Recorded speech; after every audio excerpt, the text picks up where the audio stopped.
Before we begin, tell me, where are you watching from? Have you ever felt something like this? Stay with me until the end and share your thoughts. The office light was a cold, pale, and impersonal geometry. It shattered against the massive glass panels that faced a city that never slept, yet never truly saw the people who kept it clean. Ben was one of those essential shadows, a janitor whose night routine made him invisible to the high-stakes world he polished. His hand, calloused from the labor and tired from restless nights, squeezed a crumpled brown paper envelope, an odd and dissonant object against the slick marble of that elite corporate complex. The envelope carried the subtle, expensive logo of a high-end law firm. It was empty, but the weight in his hand felt like stone, the invisible burden of a decision yet to be made. He wasn't part of that world of million-dollar decisions and designer clothes, but in that instant, fate seemed to have planted a crucial truth directly in his path. The silence of the 35th floor was the kind that amplifies every tiny sound, making the hum of the air conditioning a distant lament, and the grinding of Ben's floor polisher the steady beat of his own resignation. He paused before the polished oak door of the main office, the only one still lit, the private temple of Eleanor Vance, the CEO who moved with the silent strength of an iceberg, powerful and untouchable. The contrast was a visual slap. Ben, in his utilitarian uniform, exhausted, the personification of unrecognized quiet sacrifice, and Eleanor's world, a space of glass and steel that screamed power, but which, in the dead of night, revealed a fissure, a pain that not even millions could seal. Ben started cleaning the anteroom, his movements automatic, the rhythm dictated by fatigue and the rush to get back to his young daughter, Lily. It was then that the break in the routine occurred, a fleeting flash of color and motion in the corner of his eye. Eleanor's door was left, a tiny sliver ajar, but the adjacent wall, made of reflective mirrored glass, served as a screen, showing the interior of the office in reflection. Ben saw Eleanor's figure, usually a statue of self-control, hunched over her mahogany desk, her body shaking with silent sobs. The scene was intimate, brutal, the CEO reduced to an invisible woman. The reflection betrayed a singular moment, encapsulating tragedy in 3 quick, silent acts. Eleanor signed, with a gold pen trembling in her hand, a stack of divorce papers. Next, she picked up a small white object from a drawer, stared at it for a second of unbearable grief, and tore it up with sudden yet quiet violence, scattering the fragments onto the carpeted floor. Finally, the CEO pulled herself together with alarming speed, wiping away the trace of tears, and rushed out, leaving behind only the expensive perfume, the echo of her heel on the marble, and, on the floor, a minuscule torn piece of paper, white and blue, which contained a truth Ben should never have witnessed. The torn fragment lay beside Ben's cleaning cart, a sliver of thin paper with the chemical indicator of a result, a subtle plus sign partially visible, confirming the sacrifice Eleanor had just made. The janitor didn't touch it immediately.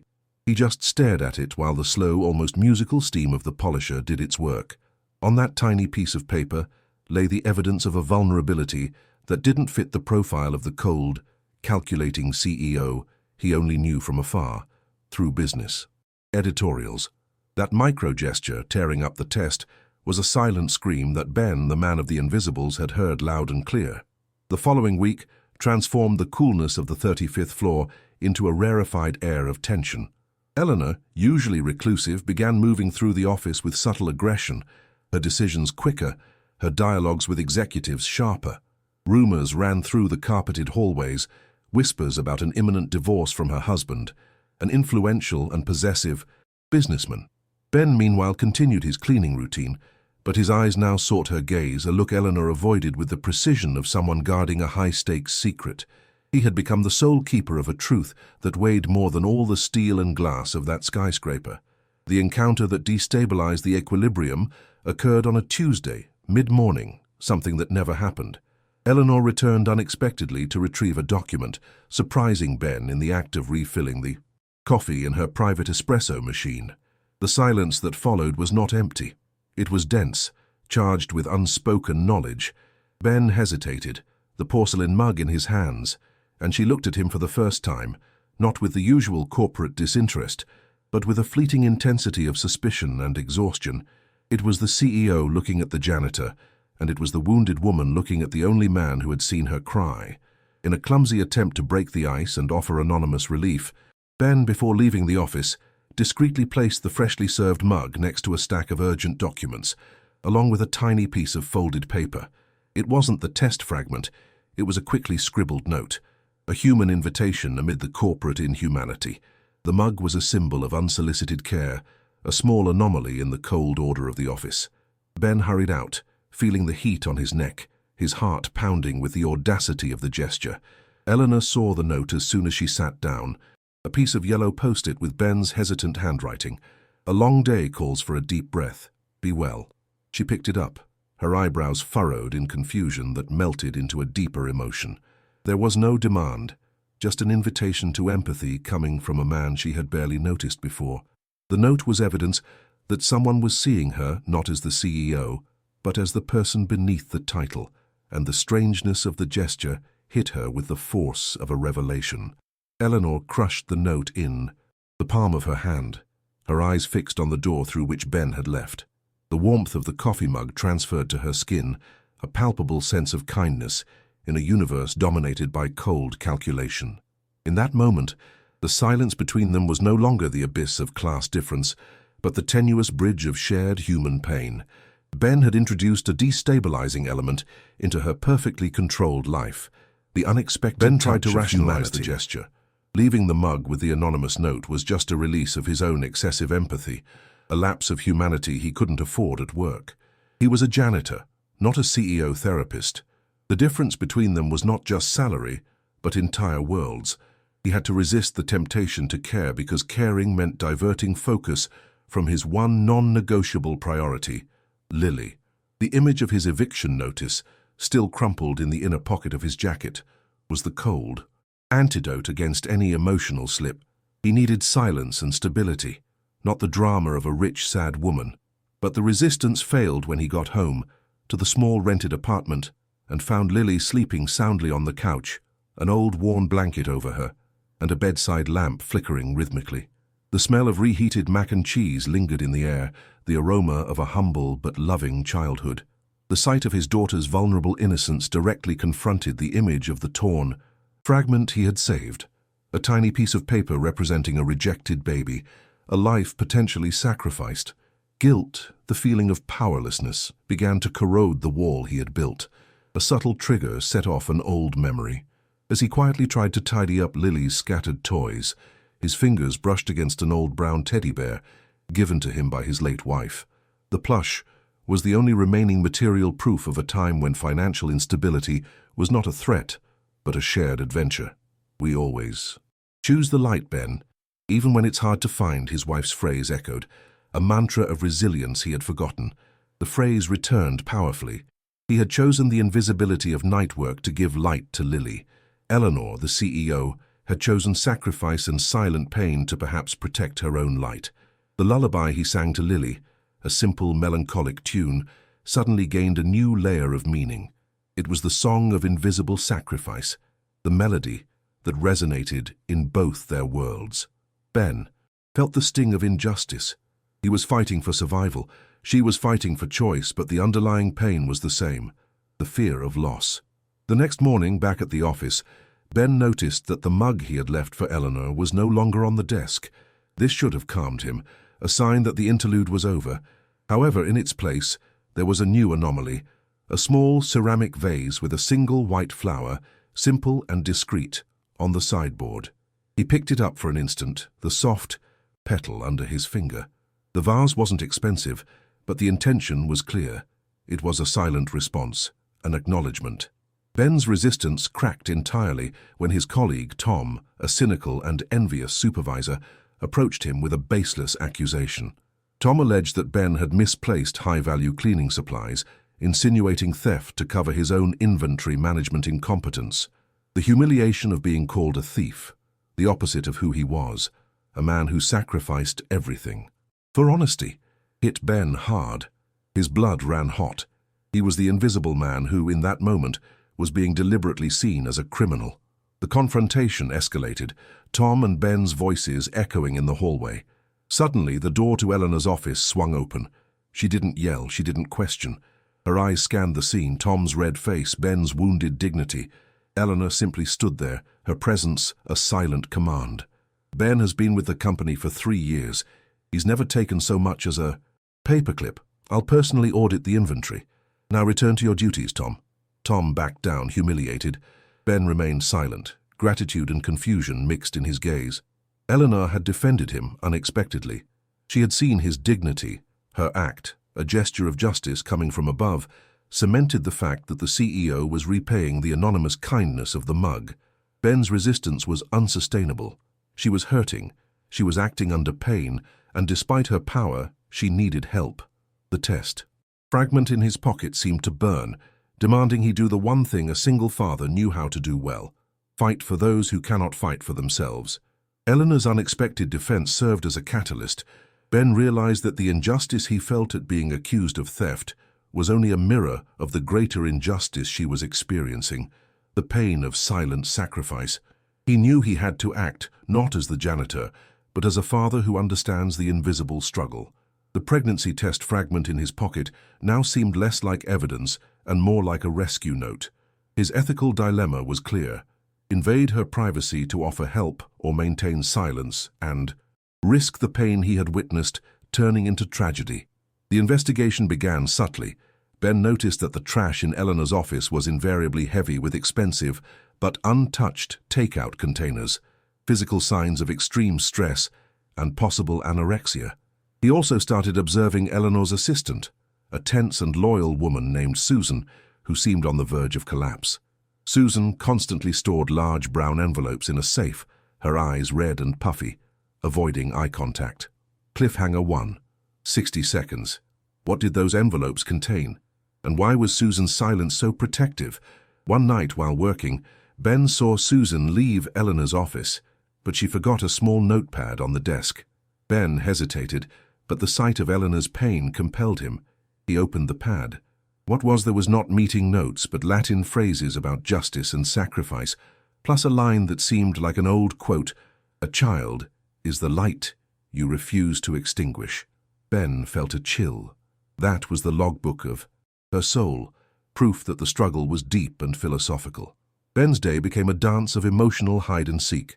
He tried again to leave a sign of support this time, leaving a small bouquet of wild daisies, which he had picked for Lily, at the office door, along with a note of a single poetic verse he found on an old card. On that same day, a new, much larger law firm envelope arrived, this one with a court seal. Ben's fear increased. He could feel the legal siege closing in on Eleanor.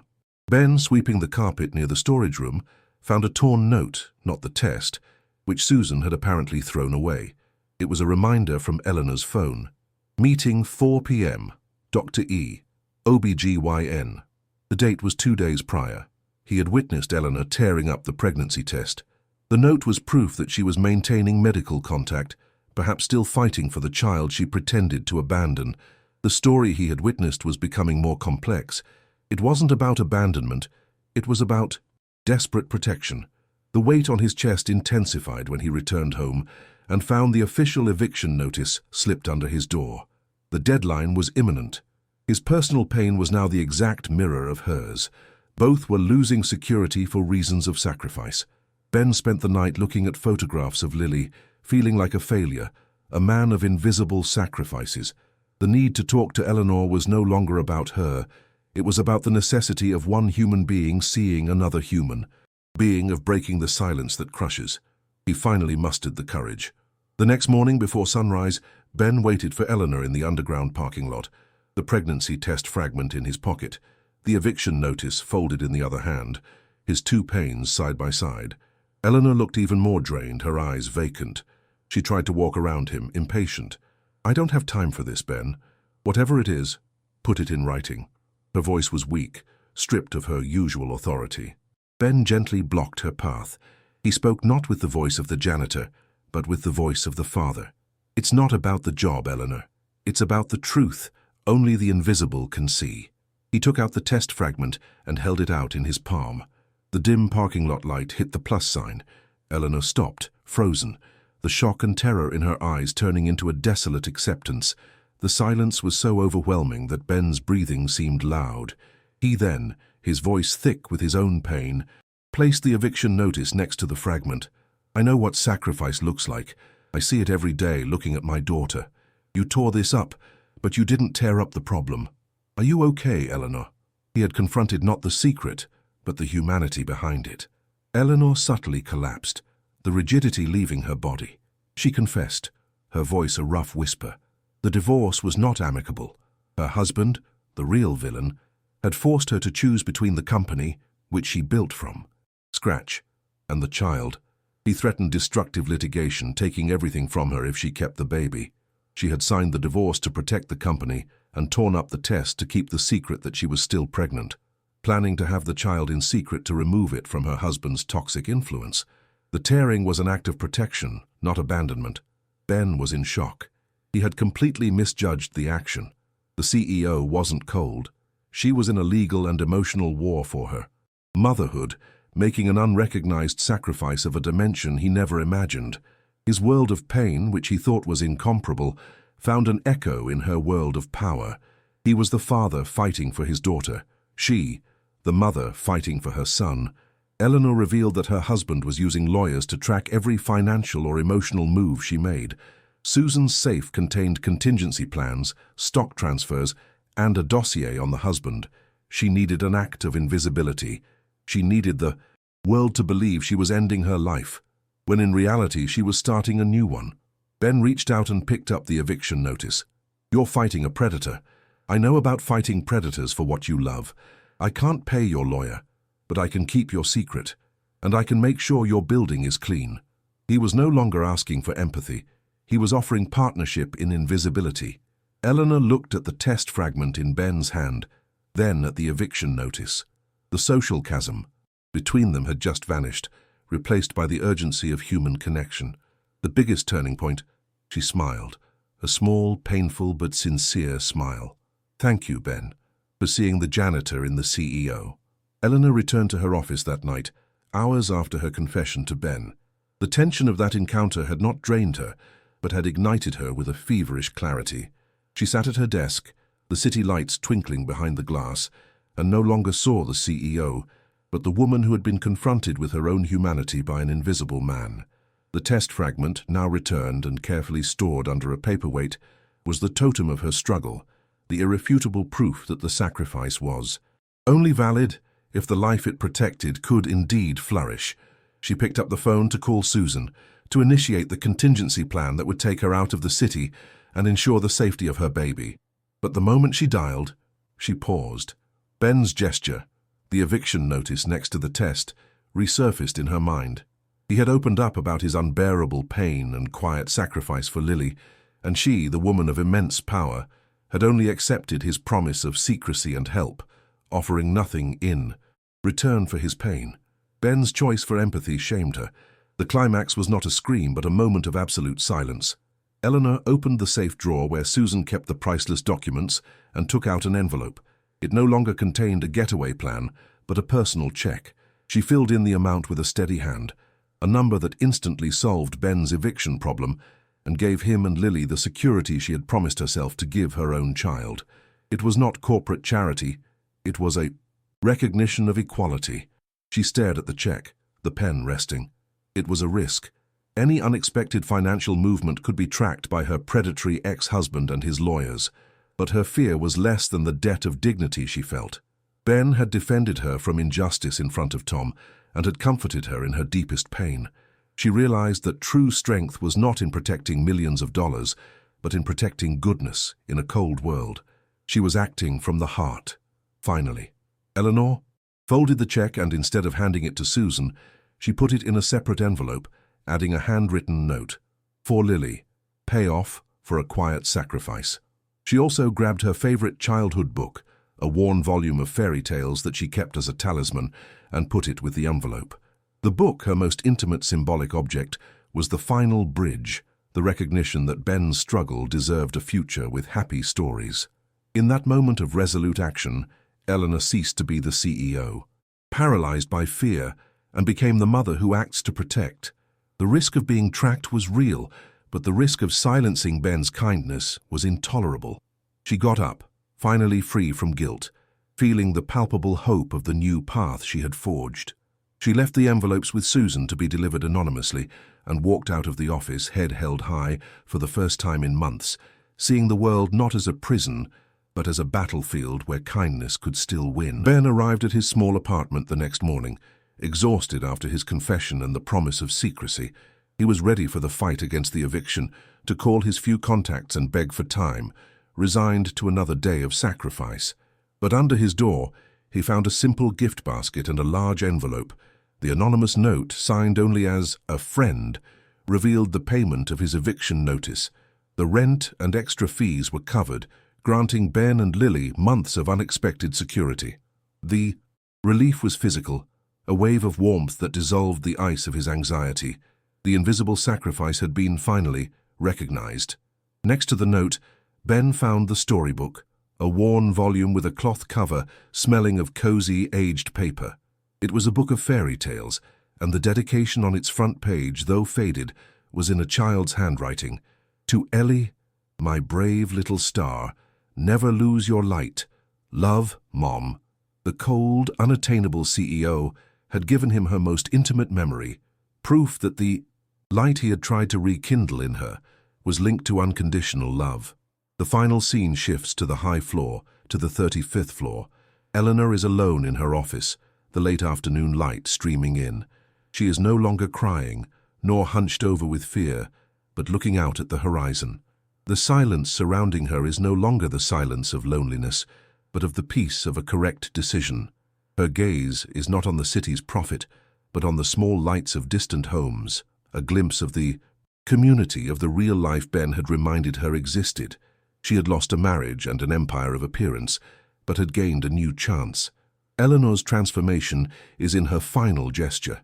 She touches, protectively, her still flat belly, a small smile appearing. She is not alone. The anonymous kindness she showed Ben, the janitor, had connected her back to her own humanity, the strength to proceed in her fight. Ben had seen what no one else saw, and in doing so, allowed Eleanor to see herself. Again, for the CEO to see the mother and the janitor to see the friend. The silence is the answer. The transformation is complete. CTA Final. This story is about a simple act of human kindness. If it moved you, don't forget to like and share it with someone who needs hope today. And if you want to hear more emotional stories of courage and human connection, be sure to subscribe to the channel. There's more to come.